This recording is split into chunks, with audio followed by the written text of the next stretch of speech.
कोल्हापूर संदर्भात विशालगडच्या संदर्भात ज्या पद्धतीने सध्या सुरू आहे, त्यानंतर काल रात्री अजित पवारांनी भेट दिली, मात्र आपण बघतोय तिथं तणावपूर्ण परिस्थिती दिसते. अजित पवारांनी भेट दिली ती बरी आहे, पण हे का घडलं याच्याबद्दल सरकार विचार करेल की नाही. गेले अनेक दिवस तिथे तणाव सदृश्य परिस्थिती होती. सरकारने काय भूमिका घेतली. सरकारचे पालकमंत्री आता एका वाहिनीशी बोलताना म्हणाले की कारवाई करावी लागली, आम्हाला प्रचंड दबाव होता. आता हा दबाव कोणाचा होता? असा कोण आहे जो दबाव, म्हणजे ज्याचा दबाव शासनाच्या प्रक्रियेपेक्षा मोठा आहे.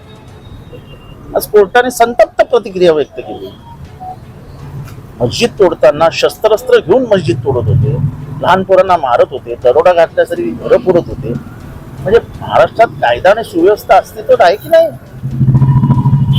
विशालगडावर जायला एकच मार्ग आहे असा, म्हणजे पोलिसांनी ठरवलं असतं तर एकही माणूस वरती जाऊ शकला नसता. तर पोलीस काय करत होते? हायकोर्टाने प्रश्न विचारला ना, हायकोर्टाने सांगितलं की म्हणजे ही दंगल घडली त्याच्या आधी पोलिसांनी काय बंदोबस्त ठेवला होता, कसा बंदोबस्त ठेवला होता, याची सगळी माहिती आम्हाला द्या. कायदा आणि सुव्यवस्था राज्य आहे की नाही? जंगल राज आहे का? ज्या पद्धतीने हे सगळं केलंय महाराष्ट्रात पहिल्यांदा घडलं. आणि महाराष्ट्राला आठवत नसेल असेल मला माहित नाही, पण 2009 साली सांगलीत दंगा झाला, मिरजेत दंगा झाला. आरोपी एकच, चंद्रकांत भिडे. आता सुद्धा ह्याच्यात आरोपी एकच आहे, संभाजी भिडे.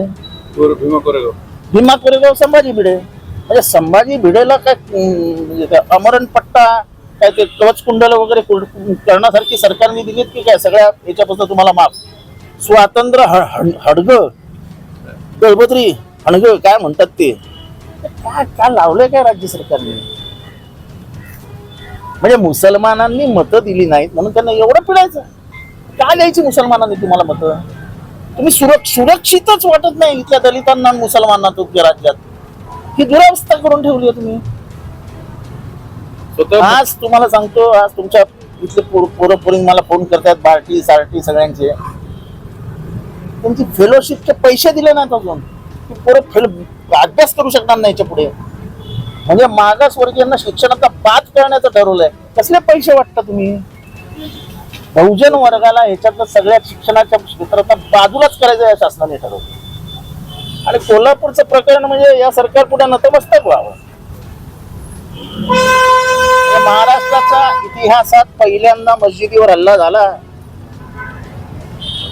त्यांचे पवित्र पुस्तकं फाडली गेली. अत्यंत वाईट, धोकादायक, महाराष्ट्राच्या स्वास्थ्यासाठी धोकादायक.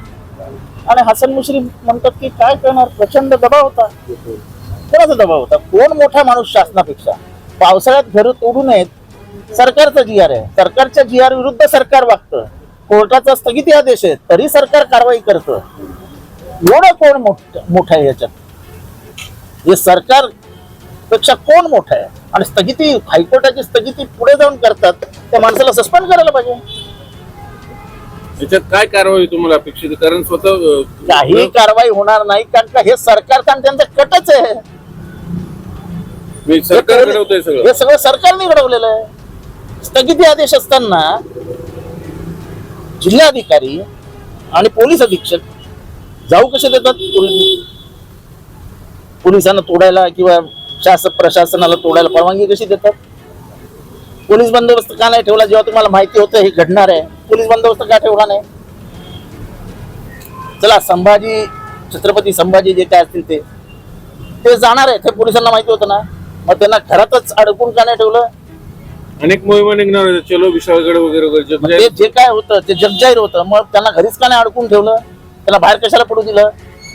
रात्री पोरं घुसलीच कशी वरती? प्लॅन होतं. आणि त्यातनं एका संभाजीने जाहीर केलं, दुसऱ्या संभाजीने कट रचला आणि आधीच कार्यक्रम पार पाडला. आणि ह्याच्यात एकही कोल्हापूरचा माणूस नाही. त्या कोल्हापूरच्या लोकांमध्ये शाहू महाराजांचं रक्त आहे. हिरवे झेंड्याचं हे करून आता म्हणजे होम मिनिस्टर सारखा माणूस जेव्हा हिरवे झेंडे बोलायला लागतो, म्हणजे ते पूर्वी बोलायचे ना, हिरवे साप खेचायला पाहिजे, अमुक तमुक, ही भाषा महाराष्ट्रात परत सुरू झाली. तिरंग्यामधल्या हिरव्या झेंड्याबद्दल त्यांना काय बोलायचं आहे? तर त्यांनी सांगावं होतं की एवढा जर तुम्हाला तिरस्कार आहे तर मागणी करा, तिरंग्यामधला हिरवा काढून टाका. हे फक्त आणि फक्त लोकसभेमध्ये झालेल्या पराभवानंतर जी काय अस्वस्थता पसरलेली आहे त्याच्यातनं निर्माण झालेली ही परिस्थिती आहे. दुसरं असं हे रॉबरी, दरोडे हे सगळे घातले, म्हणजे चंबळचे दरोडे तर जशी गावं लुटायची ना तशी गाव लुटले ते, आणि ते शिवकालीन गाव आहे. तिथला प्रत्येक माणूस अत्यंत अस्खलित मराठी बोलतो. अशा बायकांना मारायचं, लहान पोरांना मारायचं, कोर्टाने जेव्हा व्हिडिओ बघितली तेव्हा संतप्त सवाल व्यक्त केला आणि सांगितलं शाहूवाडीच्या पोलिसांना बोलून घ्या, इन्स्पेक्टरला, आणि आम्हाला सांगा की दंगल घडण्याच्या आधी तुम्हाला माहित असताना तुम्ही काय बंदोबस्त ठरवला आम्हाला सांगा. सरकारला प्रश्न विचारला. कोर्टाने ताशेर ओढल्यानंतर काही फरक पडेल? काहीही फरक पडणार नाही या सरकार. या सरकारला निवडणुकी जिंकण्यासाठी दंगा केल्याशिवाय पर्याय नाही हे त्यांना सरकारला माहिती आहे आणि सरकार हे करत राहणार. निवडणुकीच्या आधी दंगल होणार असं वाटतं? 100% दंगल होणार. हे सरकारच करून आणणार. हे ना ते कारण पुढे करून सरकार दंगा करेल. कोर्टात बरेच दिवसापासून तुमच्याकडून दाद मागितली जात होती ट्रम्पेट बद्दलची, तुम्हाला दाद दिली कोर्टाने आणि तो चिन्ह फ्रीज करण्यात आलाय. एका अर्थाने एक दिलासाची बात. आम्ही खरं तर आमच्या दृष्टीने 50% दिलासा आहे, तर आम्ही हे चिन्ह काढूनच टाका अशी मागणी केली, म्हणजे हे ठेवूच नका चिन्ह. तर निवडणूक आयोगाने 50% आमच्या बाजूने निकाल दिला. त्यांनी ट्रम्पेट ठेवलं आणि ट्रम्पेट नाव दिलं, त्याचं तुतारी जे नाव होतं ते काढून टाकलं. खरं तुतारी हे नाव चुकीचंच होतं, कारण का एका निवडणूक सरकारला प्रश्न विचारला. कोर्टाने ताशेर ओढल्यानंतर काही फरक पडेल? काहीही फरक पडणार नाही या सरकार. या सरकारला निवडणुकी जिंकण्यासाठी दंगा केल्याशिवाय पर्याय नाही हे त्यांना सरकारला माहिती आहे आणि सरकार हे करत राहणार. निवडणुकीच्या आधी दंगल होणार असं वाटतं? 100% दंगल होणार. हे सरकारच करून आणणार. हे ना ते कारण पुढे करून सरकार दंगा करेल. कोर्टात बरेच दिवसापासून तुमच्याकडून दाद मागितली जात होती ट्रम्पेट बद्दलची, तुम्हाला दाद दिली कोर्टाने आणि तो चिन्ह फ्रीज करण्यात आलाय. एका अर्थाने एक दिलासाची बात. आम्ही खरं तर आमच्या दृष्टीने 50% दिलासा आहे, तर आम्ही हे चिन्ह काढूनच टाका अशी मागणी केली, म्हणजे हे ठेवूच नका चिन्ह. तर निवडणूक आयोगाने 50% आमच्या बाजूने निकाल दिला. त्यांनी ट्रम्पेट ठेवलं आणि ट्रम्पेट नाव दिलं, त्याचं तुतारी जे नाव होतं ते काढून टाकलं. खरं तुतारी हे नाव चुकीचंच होतं, कारण का एका निवडणुकीच्यावरती दोन नावाची, एकाच नावाची दोन चिन्ह असू शकत नाही. एक तुतारी आणि दोन तुतारी असे असू शकत नाही. केलं तर त्याच्यामुळे मोठा फटका बसला होता. एक जागा गेली ना आमची, त्याच्यामुळे आमचं साताऱ्याची जागा गेली. भगरे सरांच्या इथे जे 1.5 लाखांनी जिंकले ते 3 लाखांनी जिंकले असते. 1,40,000 मतं गेली. साताऱ्यामध्ये 48,000 मतं गेली. अमोल कोल्हेंच्या इथे 40च्या वर गेली. नगरमध्ये 40च्या वर गेली. सुप्रियाताईंच्या इथे 36,000 गेली. दुसरं असं, हे सरकार वाघनखांच्या माध्यमातून पुन्हा हिंदुत्वाचं ध्रुवीकरण करतंय. खरं तर हे वाघनख खरे ते खोटे अजून कोणीच ते सांगू शकत नाही. पुन्हा साताऱ्याला जाऊन ते सगळं चाललंय. पहिली गोष्ट, या सरकारकडे आता भावनांशी खेळण्याशिवाय काहीही राहिलेलं नाही. कॅगचा जो अहवाल आहे त्याच्यामध्ये आलंय की 50,000 कोटी कुठे आहेत हेच कळत नाहीये. सरकार त्याच्यावर उत्तर द्यायला तयार नाही. तुमचा खर्च आणि तुमची बिलं मॅच होत नाही असं कॅग म्हणतं, त्याच्यावर उत्तर द्यायला तयार नाही.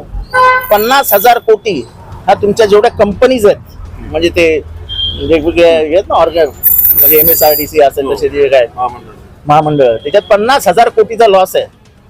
या सरकारने जवळजवळ 75,000 कोटींचे टेंडर ते काय ते आपलं आचारसंहिता लागण्याच्या अगोदर काढलेले आहेत. जमीन संपादन न करता टेंडर काढून कामं सुरुवात करण्याचा प्रयत्न केलेला आहे. प्रत्येक ठिकाणी टेंडरबाजी चालू आहे, कारण का त्यांना निवडणुकीच्या आधी कमीत कमी महाराष्ट्रात 10 ते 20,000 कोटी रुपये जमवायचे. पण त्यामुळे 30% बस घ्या आणि करा धमाल. जे वाघनखाची म्हणजे अजून खात्रीच नाही ते वाघनख खरी आहेत ते कुठे. तिथं CM DCM जातात. तुम्हाला तेच सांगतो, सगळं शक्ती प्रदर्शन होतंय सगळं. तुम्हाला तेच सांगतो की भावनांशी खेळायचं. शिवाजी महाराजांचं आता एवढंच जर तुम्हाला प्रेम होतं, याच विशालगडावरती म्हणजे त्या खिंडीत, पन्हाळा आणि विशालगडामध्ये एक खिंड आहे, त्या खिंडीमध्ये शिवाजी महाराज अडकल्यानंतर सिद्धी जोहरनी जेव्हा वेढा घातला तेव्हा तो वेढाच बाजीप्रभू देशपांडेंना शिवाजी महाराजांनी सांगितलं की तुम्ही मागे थांबा, आणि हा तो वेढा त्यांनी तोडला आणि महाराज विशालगडामार्फत म्हणजे त्यामार्फत विशालगडावर गेले. म्हणजे विशालगडावरती पावन स्पर्श झालेली ती जमीन आहे, तारेराणीची राजधानी आहे. कसल्या भावना शिवाजी महाराजांबद्दल, तिथेच तुम्ही आदळापट केली. अच्छा, असं नाही की शिवाजी महाराज तिथे गेले तेव्हा तो दर्गा नव्हता, तो 1100-1200 सालापासून जगत दर्गा आहे. म्हणजे 1058ला हा किल्ला बांधला गेला. त्याच्यानंतरच हे सगळं बहामनी किंगडम वेगवेगळ्या राजांनी हा किल्ला हातात घेतला आणि शेवटची ताराराणी तिची राजधानी होती, त्यांची राजधानी होती. कसलं प्रेम तुम्हाला फक्त भावना. करोडो रुपये खर्च करून ते आणलंय वाघनकर. त्या ज्या म्युझियम मधनं आणलंय, त्या म्युझियमचं नाव त्यांनी पत्र लिहून कळवलंय की ही नख शिवाजी महाराजांनी वापरली की नाही हे आम्ही सांगू शकत नाही. तरी एवढं कमजम कसं? भावना.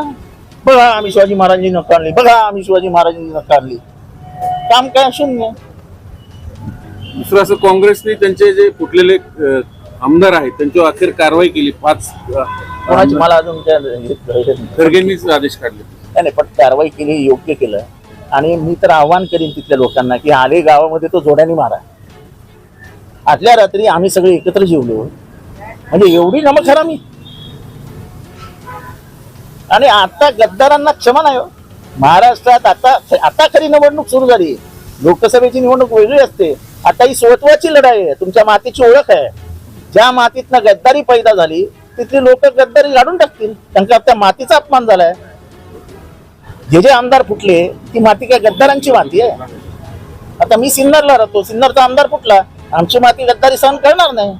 पण आमदार गाडलेच जाणार, निफाडचा आमदार गाडलेच जाणार.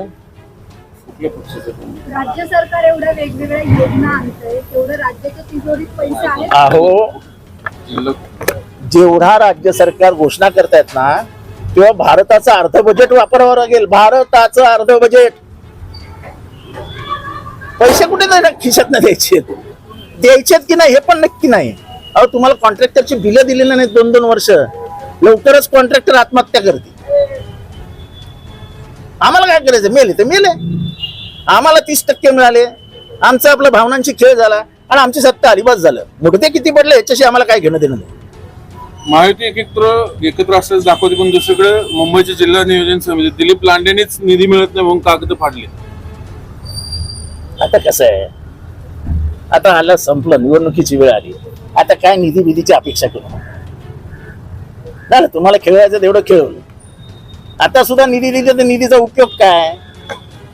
हे फक्त इथे गुळ लावून ठेवायचा. तुला दिलं ना 1000 कोटी. अहो, आमदारकीच्या निवडणुकीत महाराष्ट्राला सांगू इच्छितो 5 कोटी आणि 100 कोटीचा निधी. अशी तर प्रत्येक आमदाराला फोन करत होते. 5 कोटी का तुमच्या खिशात नाही देता काय? तुमचं काय एफडी आहे काय घरात आणलेला? 100 कोटीचा निधी देणार, कोणाला देणार आणि का देणार? उद्यापासून मनोज जरांगे उपोषणाला बसण्याचा इशारा दिला त्यांनी. आणि मी अजून त्या काय ऐकलेलं नाही, त्यामुळे त्याच्यावरती प्रतिक्रिया देणं